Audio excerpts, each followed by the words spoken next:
Hello बच्चों, स्वागत आप सभी का Shri Shyam group of education के यूट्यूब चैनल पर। मैं विकास शर्मा आपको बीएससी सेकेंड ईयर की फिज़िक्स पढ़ा रहा हूँ और अपने बुक जो पढ़ रहे हैं वो ऊष्मागतिकी पढ़ रहे हैं और इसके अंदर यूनिट 3 पढ़ रहे हैं अपने। और देखिए, अपने लास्ट क्लास के अंदर जो टॉपिक पढ़ रहे थे वो अपना टॉपिक था व्यवहारिक ऊष्मा इंजन। ठीक है, इससे पहले आप लोगों ने ऊष्मा इंजन की बात की है और कार्नो इंजन जो होता है उस कार्नो इंजन के बारे में अपने पढ़ चुके हैं। ठीक है, कार्नो जो आदर्श इंजन होता है उसके बारे में पढ़ चुके हैं और अब अपने जो पढ़ रहे हैं वो व्यवहारिक इंजनों की बात कर रहे हैं, जो सामान्य जीवन में अपने इंजन देखते हैं उन इंजनों की बात कर रहे हैं। और ये इंजन अपने दो प्रकार के पढ़े हैं। एक तो अपने इंजन पढ़ा है अंतर्दहन इंजन और एक अपने पढ़ा है बाह्य दहन इंजन। जो बाह्य दहन इंजन होता है इसके अंदर ऊष्मा जो है वो बाहर से दी जाती है और अंतर्दहन जो इसमें दहन की प्रक्रिया जो वो अंदर की ओर होती है। तो सबसे पहले अपने अंतर्दहन इंजन के अंदर आपका फर्स्ट जो इंजन दे रखा है वो दे रखा है भाप इंजन। तो आज का अपना जो टॉपिक है वो है भाप इंजन। ठीक है, तो आज जो अपनी टॉपिक पढ़ने वाले हैं वो अपना टॉपिक है भाप इंजन। तो देखिए इसमें क्या होता है भाप इंजन। सबसे पहले तो अपने बात करें अगर इस इंजन की, तो ये किस प्रकार का इंजन है तो आपको ध्यान रखना है ये एक बाह्य दहन इंजन है। ठीक है, जो काम की बात है आपके लिए वो आपको क्या ध्यान रखना है कि भाप का जो इंजन है वो किस प्रकार का इंजन है। भाप इंजन एक बाह्य दहन इंजन है। इसमें कार्यकारी पदार्थ जो है वो क्या काम में आता है ये भी आपको याद रखना है कि कार्यकारी पदार्थ जो है वो इसमें क्या होता है, जल होता है। ठीक है, कार्यकारी पदार्थ के रूप में क्या होता है आपके पास में जल होता है। और ये किस प्रकार का इंजन है, बाह्य दहन इंजन है। क्यों है, क्योंकि इसमें एक बॉयलर होता है। इसमें क्या होता है, एक बॉयलर होता है। ये बॉयलर जो है वो इंजन के अंदर ना होकर के इंजन से बाहर की ओर स्थित होता है। यानी अपनी ऊष्मा ये भाप का इंजन बनाएंगे और इसके अंदर जब अपने इंजन की बात करेंगे तो ये जो बॉयलर अपना होगा ये इंजन से बाहर होगा। यानी इंजन के अंदर ना होकर के ये बॉयलर जो है वो कहाँ स्थित होगा, इंजन से बाहर स्थित होगा। और इसके अंदर अपने क्या किया जाता है, ऊष्मा दे करके जल को किस में बदला जाता है, जल को भाप में बदला जाता है। ठीक है, तो इतनी बातों का आपको इसके अंदर ध्यान रखना है कि ये किस प्रकार का इंजन है। ये एक बाह्य दहन इंजन है। इसमें इंजन के बाहर बॉयलर होता है जिसमें जल को किस में बदला जाता है, भाप को बदला, भाप के अंदर जल को बदला जाता है। ठीक है, इन बातों का आप लोगों को क्या करना है, ध्यान रखना है। अब देखिए आगे अपने बात कर लेते हैं। ये जो ऊष्मा इंजन है इसके भाग कितने हैं, तो इसके भी 3 भाग होते हैं। एक तो इसके अंदर ऊष्मा स्रोत आता है, ऊष्मा स्रोत आता है। एक इसके अंदर आप लोग बोल सकते हो पिस्टन युक्त सिलेंडर आता है, पिस्टन युक्त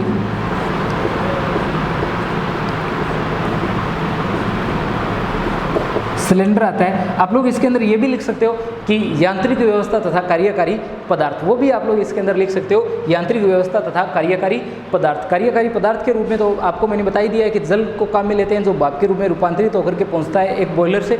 और जो यांत्रिक व्यवस्था है, यांत्रिक व्यवस्था के रूप में क्या काम में आता है, पिस्टन युक्त सिलेंडर जो है वो काम में आता है। और तीसरा इसके अंदर आ जाता है ऊष्मा सिंक।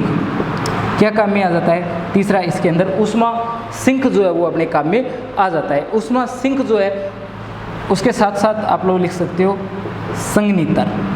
संघनित्र जो अनुपयोगी भाप होती है उसको ये क्या कर लेता है, इकट्ठा कर लेता है, इसलिए अपने इसको क्या बोलते हैं, संघनित्र बोलते हैं। ठीक है, तो अब अपने बात कर लेते हैं ये जो इंजन है इसकी बनावट जो है वो किस प्रकार की होती है। तो देखिए इंजन की बनावट जो है वो, इंजन ये कुछ इस प्रकार से होता है।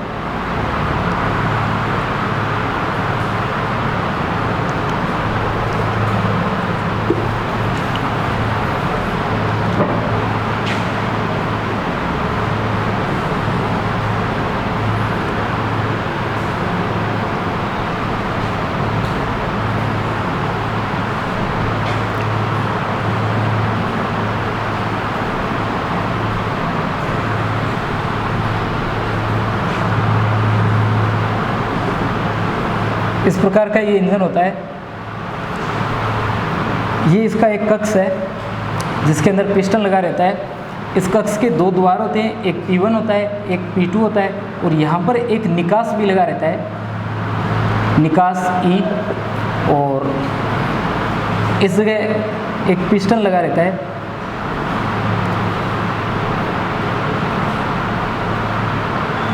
इस तरीके से एक पिस्टन लगा रहता है। ये पिस्टन P है और ये कक्ष है। यहाँ से भाप जो है वो क्या करती है, प्रवेश करती है, ठीक है। और इस जगह एक सर्पी वाल्व B लगा रहता है।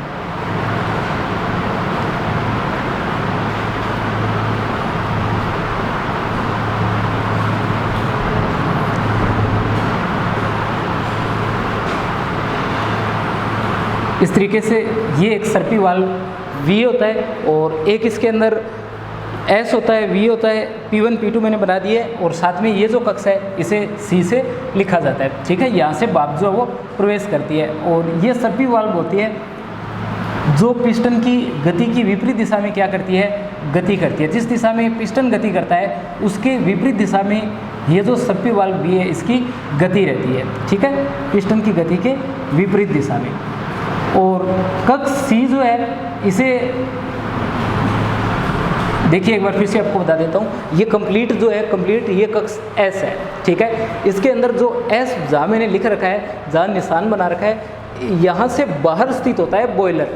सामने जो जितना आपको दिख रहा है इसके अंदर आपको ये पार्ट नहीं दिख रहा, ऊष्मा स्रोत वाला, यानी जो बॉयलर वाला पार्ट है, जहाँ बॉयलर स्थित है वो पार्ट आपको डायग्राम में नहीं दिखाई दे रहा। क्यों नहीं दिखाई दे रहा? क्योंकि ये किस प्रकार का इंजन है, ये बाह्य दहन इंजन है। इसके अंदर ऊष्मा जो है वो बाहर उत्पन्न की जाती है, जल को भाप में जो बदला जाता है वो इंजन से अलग बदला जाता है। तो बॉयलर से जैसे ही भाप बनती है वो भाप जो है वो अपने यहाँ से क्या करवाई जाती है, इसे प्रवेश करवाई जाती है। हालांकि ये बात अपनी कार्य विधि में पढ़ने वाली है इसके अंदर।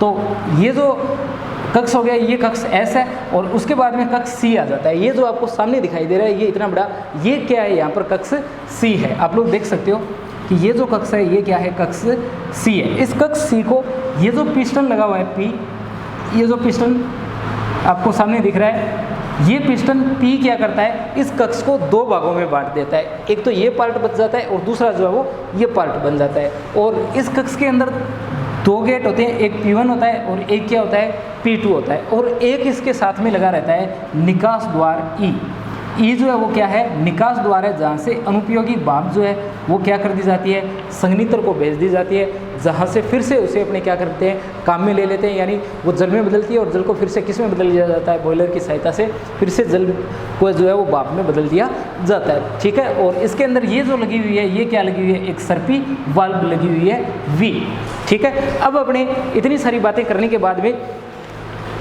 ठीक है, इतनी सारी बातें करने के बाद में अपनी बात करनी पड़ेगी इसकी कार्य विधि की। देखिए कार्य विधि की,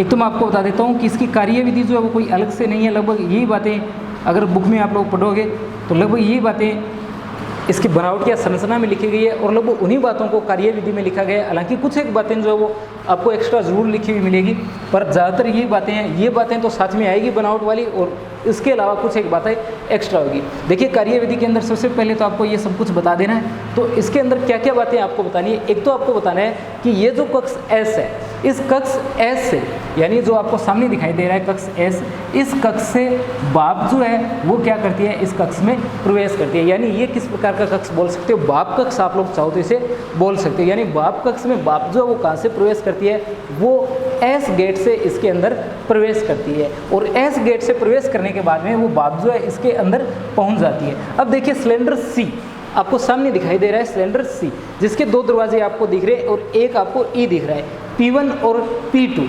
तो ये जो सर्पी वाल्व है, ये सर्पी वाल्व भी इस तरीके से कार्य करता है कि ये पिस्टन की गति के विपरीत दिशा में कार्य करे। कैसे? जैसे अगर पिस्टन इस ओर बढ़ रहा है, पिस्टन जो किस ओर बढ़ रहा है, इस ओर बढ़ रहा है, तो ये जो सर्पी वाल्व है ये किस ओर जाएगा, इसकी गति की विपरीत दिशा में जाएगा।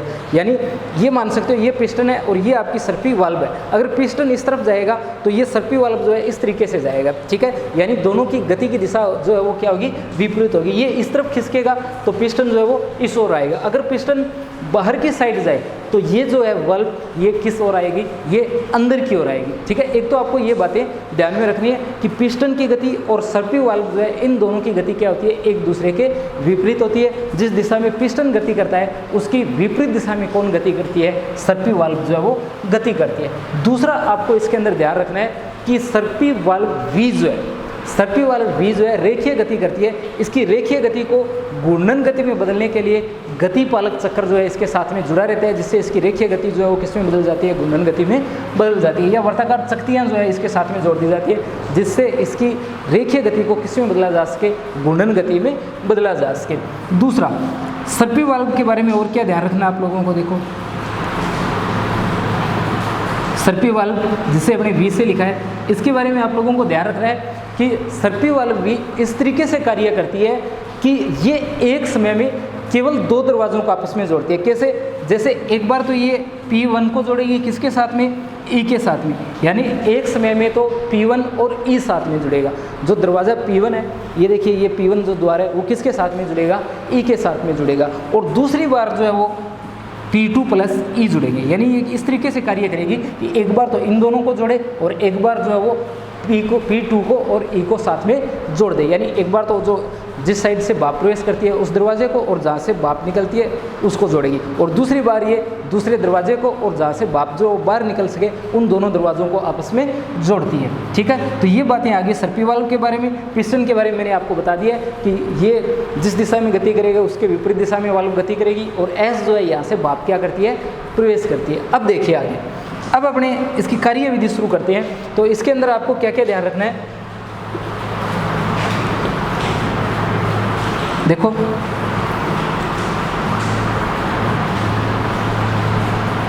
सबसे पहले क्या होगा, सबसे पहले यहाँ से भाप जो है वो कक्ष एस में प्रवेश करेगी। ठीक है, जैसे ही कक्ष एस में प्रवेश करेगी भाप जो है ये जो ऊपर आपको जितना दिखाई दे रहा है इस कंप्लीट के अंदर फैल जाएगी।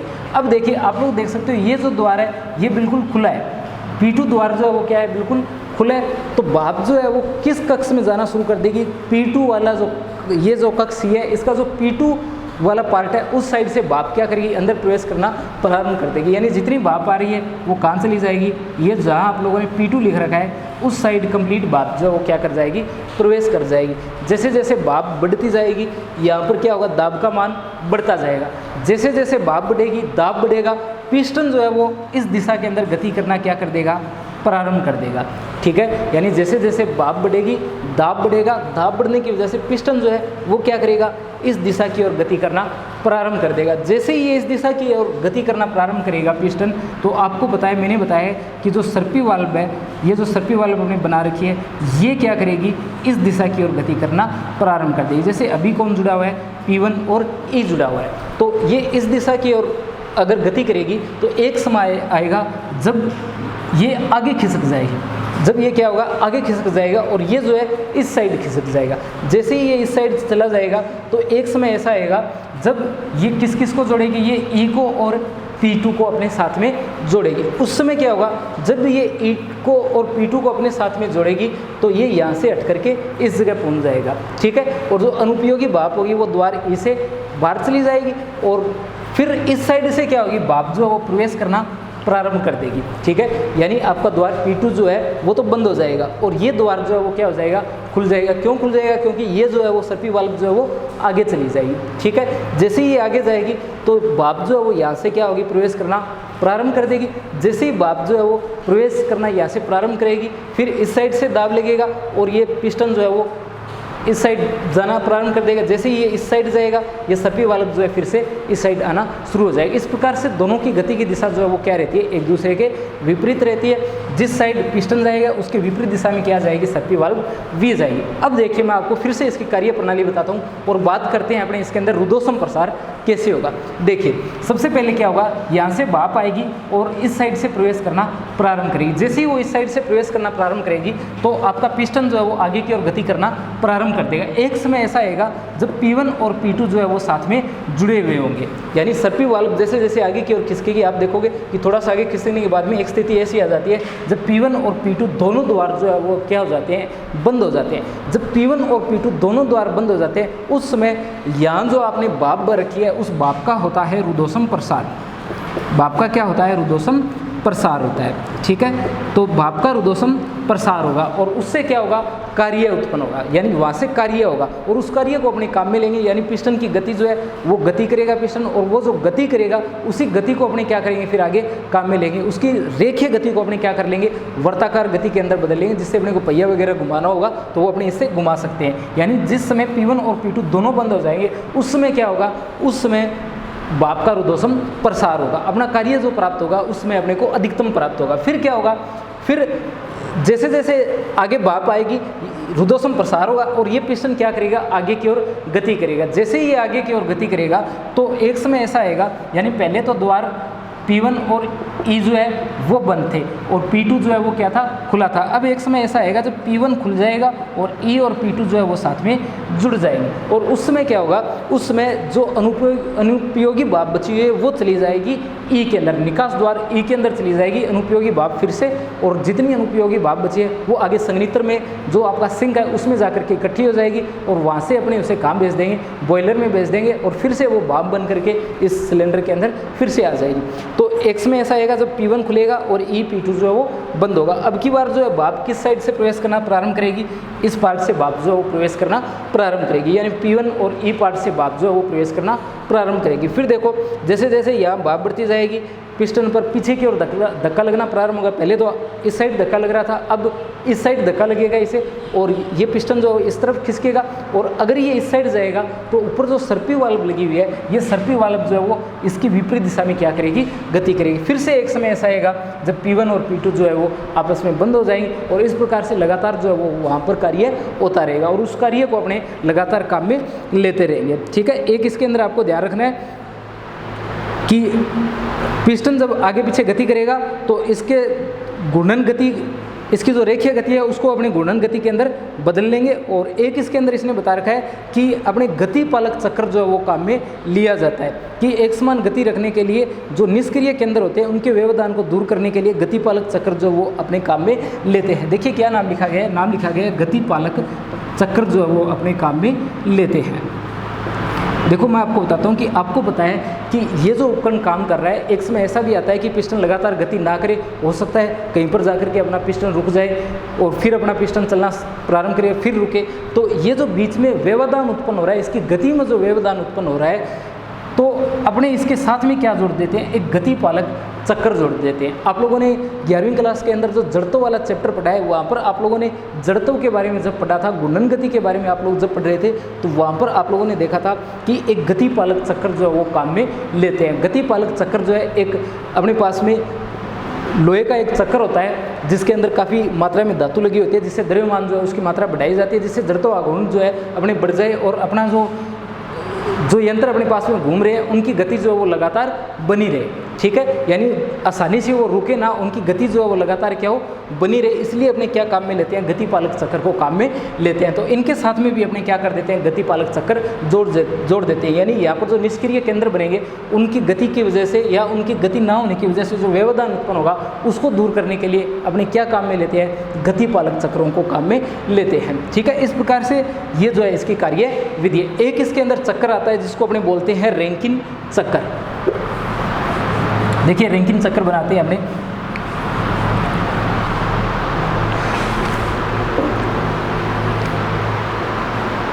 आदर्श भाप इंजन का जो चक्कर होता है ना उस चक्कर को बोला जाता है रैंकिन चक्कर। जो आदर्श भाप इंजन होता है ना उसका जो चक्कर होता है उस चक्कर को बोला जाता है रैंकिन चक्कर। कुछ इस प्रकार से बनेगा।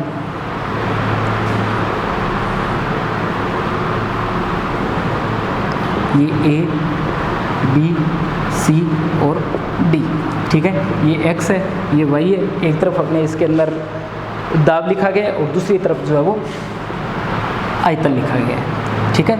एक तरफ दाब लिखा गया और एक इसके अंदर क्या लिखा गया, आयतन लिखा गया, ठीक है। ये जो चक्कर सामने बना रखा है इसको बोला जाता है रैंकिन चक्कर। आप लोग ध्यान रखना कि जो भाप का आदर्श इंजन होता है इसके चक्कर को क्या बोला जाता है, आदर्श भाप इंजन के चक्कर को रैंकिन चक्कर कहा जाता है। रैंकिन नाम लिखा है मैंने यहाँ पर कि रैंकिन चक्कर क्या होता है, तो आप लोग बता देना। आदर्श भाप का इंजन जो होता है उसके चक्कर को क्या बोला जाता है, रैंकिन चक्कर जो है वो बोला जाता है। यहाँ देखिए ए से बी जो है इस चक्कर के अंदर आप लोग देख सकते हो, ए से बी का जो पार्ट है ये बता रहा है जल जो है वो किस में बदल रहा है, भाप के अंदर बदल रहा है। ठीक है, ए से बी तक का जो पार्ट है वो किसके अंदर बदल रहा है, वो जल का भाप के अंदर जो परिवर्तन हो रहा है उस परिवर्तन को दर्शा रहा है। देखिए ग्राफ के अंदर आप लोगों को ये बातें नहीं लिखनी है, देखना फिर से, आपको बस इतना ग्राफ बनाना है और जो थ्योरी लिखो आप लोग उसके अंदर आप लोगों को लिखना है कि ए से बी तक का जो पार्ट है वो ए से बी तक का पार्ट आपको क्या बता रहा है, ए से बी तक का पार्ट वो सारी बातें बता रहा है जो किसके अंदर हो रही है, बॉयलर के अंदर हो रही है। बॉयलर के अंदर क्या हो रहा है, बॉयलर के अंदर जल जो है वो किस में बदल रहा है, भाप के अंदर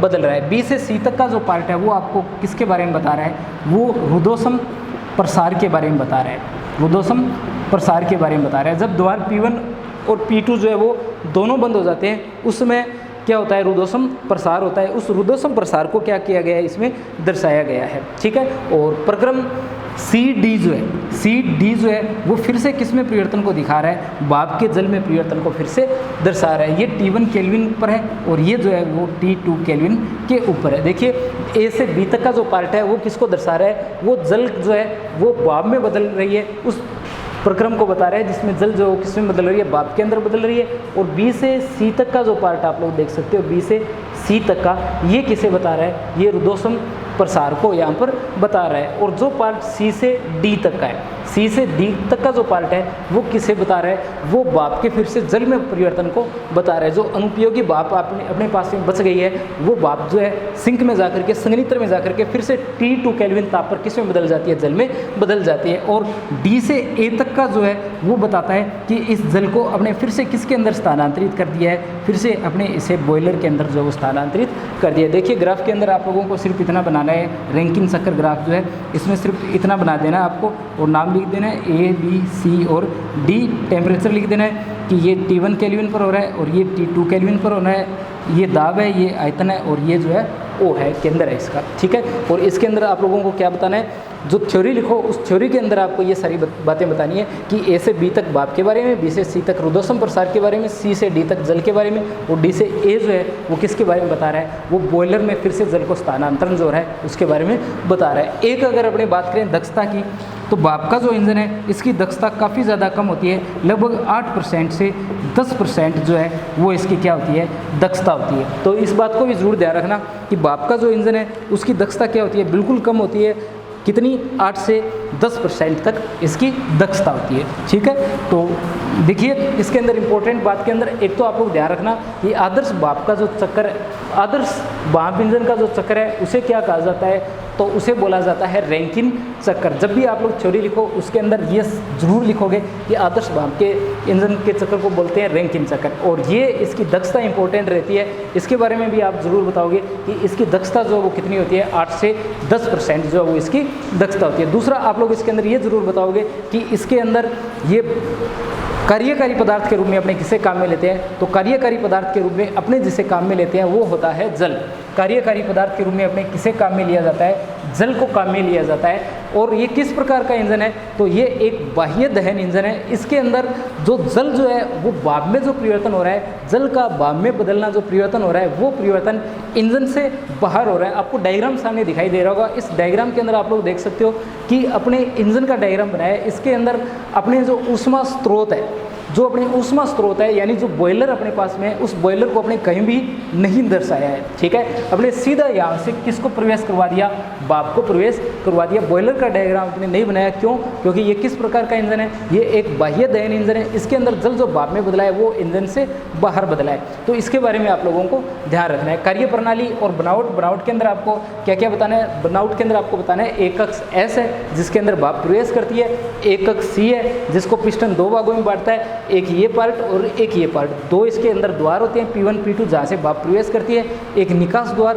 E होता है, और इसके अंदर एक सर्पी वाल्व V लगी रहती है। सर्पी वाल्व V और पिस्टन P दोनों की गति इस प्रकार होती है कि P अगर आगे की ओर गति करेगा तो ये पीछे की ओर गति करेगा, यानी गति की दिशा जो है वो सर्पी वाल्व की पिस्टन की गति की दिशा क्या होगी, विपरीत होगी। पिस्टन अगर इस तरफ जा रहा है तो सर्पी वाल्व जो है वो दूसरी ओर जा रहा है। ठीक है, कार्यविधि के अंदर आपको क्या क्या बताना है, कार्यविधि के अंदर आपको बताना है कि सबसे पहले इस साइड से भाप प्रवेश करेगी, ये आगे की ओर जाएगा, ये दूसरी ओर जाएगा। P1 P2 एक साथ बंद हो गए, जैसे ही एक साथ बंद हो गए वहाँ पर ऊर्ध्वसम प्रसार होगा, फिर ये आगे बढ़ेगा, जैसे ही आगे बढ़ेगा तो द्वार P1 जो है वो खुल जाएगा, P2 और E बंद हो जाएगा। ई से सबसे पहले अनुपयोगी भाप जो वो आगे चली जाएगी और फिर क्या होगा, फिर से इस साइड से भाप प्रवेश करेगी और पिस्टन जो है वो विपरीत दिशा में गति करेगा। इस प्रकार से ये लगातार चलता रहेगा और जो चक्र आएगा उसे रैंकिन चक्र, फिर आपको ग्राफ बना देना है और फिर इसकी दक्षता लिख देनी है। तो ये आपका टॉपिक था भाप का इंजन। अब अपने कुछ एक बातें इसके अंदर कर लेते हैं। जो दूसरा इंजन आपके दे रखा है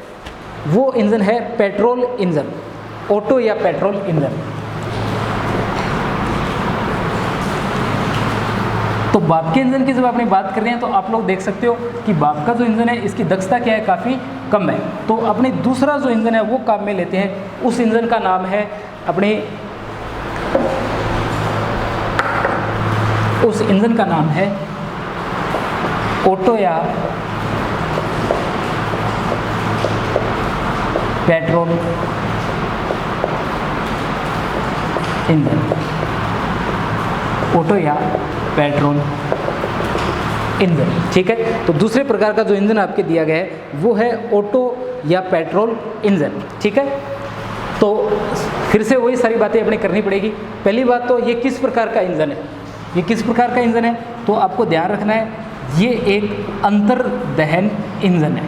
ठीक है, किस प्रकार का इंजन है, अंतर्दहन इंजन है। दूसरा आपको पता होना चाहिए कि इसके अंदर कार्यकारी पदार्थ किसे काम में लेते हैं, तो इसके अंदर वायु को काम में लेंगे, प्लस किसे काम में लेंगे, पेट्रोल को काम में लेंगे। इसके अंदर 98% वायु होती है और 2% जो है वो इसमें क्या होता है, पेट्रोल होता है। ठीक है, पेट्रोल वाष्प जो कार्बोरेटर होता है उससे 98% वायु और 2% जो है वो कौन प्रवेश करता है, 2% पेट्रोल जो है इसके अंदर प्रवेश करता है। तो इन दोनों बातों के बारे में, एक इसका ग्राफ, एक डायग्राम और एक दक्षता। ठीक है, फिर से बताता हूँ। एक तो ये किस प्रकार का इंजन है ये याद रखोगे, दूसरा कार्यकारी पदार्थ क्या है, तीसरा इसका डायग्राम क्या है, इंजन जो है उसका डायग्राम क्या है, चौथा इसके अंदर ग्राफ याद रखोगे और पांचवा जो आ जाता है वो आ जाती है इसके अंदर दक्षता। ठीक है, तो देखिए जो ऑटो या पेट्रोल इंजन होता है इसके अंदर भी क्या होता है, इसके अंदर भी अपने पास में एक पिस्टन युक्त सिलेंडर होता है। उसके 4-5 डायग्राम है, उनमें से अपने आज एक ही बनाएंगे और फिर अपने इसे कल पढ़ेंगे। कुछ एक बातें देख लीजिए। ये इस प्रकार का एक इंजन होता है, इस तरीके से एक पिस्टन युक्त सिलेंडर होता है इसमें। ठीक है,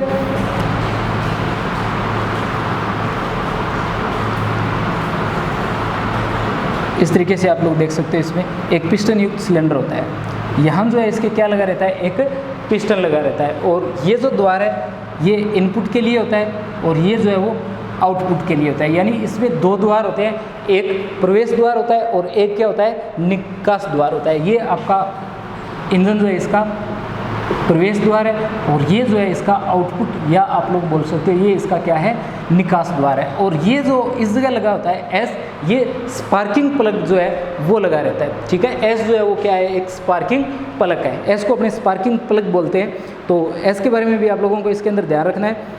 और इसके अलावा अगर अपने इंजन के अंदर बात करें तो ये पिस्टन हो गया इसका, और ये पिस्टन जो है ये आगे इस प्रकार से जाएगा और यहाँ एक वर्ताकार चक्कर लगा रहता है। इस चक्कर के साथ में ये इस तरीके से जुड़ा रहता है। ठीक है, ये जो पिस्टन आपका इस तरीके से इसके साथ में जुड़ा रहता है। ये जो चक्कर है इसके साथ में जो है पिस्टन आपका जुड़ा रहता है। ठीक है, तो इसके द्वार की अगर बात करें तो 2 द्वार आ जाएंगे। एक तो द्वार आई हो गया, एक द्वार ओ हो गया। ये प्रवेश द्वार होता है, ये इसका निकास द्वार है। ये स्पार्किंग प्लग है, स्पार्किंग जो चिंगारी उत्पन्न करने के काम में आता है। ये प्लग जो है अपने चिंगारी उत्पन्न करता है। यानी जब अपने इंजन को स्टार्ट करते हैं तो सबसे पहले अपने क्या करते हैं, इसके अंदर स्पार्किंग कराते हैं, बैटरी वगैरह की सहायता से स्पार्किंग होती है। तो ये इसका क्या है, स्पार्किंग प्लग है। और ये इसके साथ में क्या जुड़ा हुआ है, पिस्टन युक्त सिलेंडर जो है वो जुड़ा हुआ है। ठीक है, ये एक गिरनी है, वर्ताकार गिरनी है जिसके साथ में ये जो पिस्टन है ये जुड़ा हुआ है। इसकी गतियाँ आगे अपने पढ़ेंगे। एक बार तो ये इस साइड से गति करेगा, फिर आगे ये दूसरी साइड से गति करेगा। जब ये ऐसे घूमेगा तो एक बार ये कहाँ आएगा, ये बाहर की ओर आएगा। अपने 4 स्ट्रोक इंजन है ये, 4 स्ट्रोक की बात करेंगे अपने। सबसे पहले अपने इसके अंदर बर्न स्ट्रोक की बात करेंगे, उसके बाद में संपीड़न स्ट्रोक आएगा, फिर कार्य स्ट्रोक आएगा और फिर इसके अंदर जो है वो रेचन स्ट्रोक आएगा। ठीक है, ऐसा इंजन आप लोगों ने बहुत बार जो टीवी के अंदर ऐड आती है, कैस्ट्रोल की जो ऐड आती है उसके अंदर आप लोगों ने देखे होंगे कि जो स्टील का सा बना होता है एक इंजन होता है छोटा छोटा, ये उसी प्रकार का एक पिस्टन युक्त सिलेंडर है। ठीक है, इसका बचा हुआ पार्ट अपने नेक्स्ट वीडियो में पढ़ेंगे, तब तक आप लोग बाप का इंजन जो है उसे जरूर पढ़िए। आज का वीडियो देखने के लिए धन्यवाद।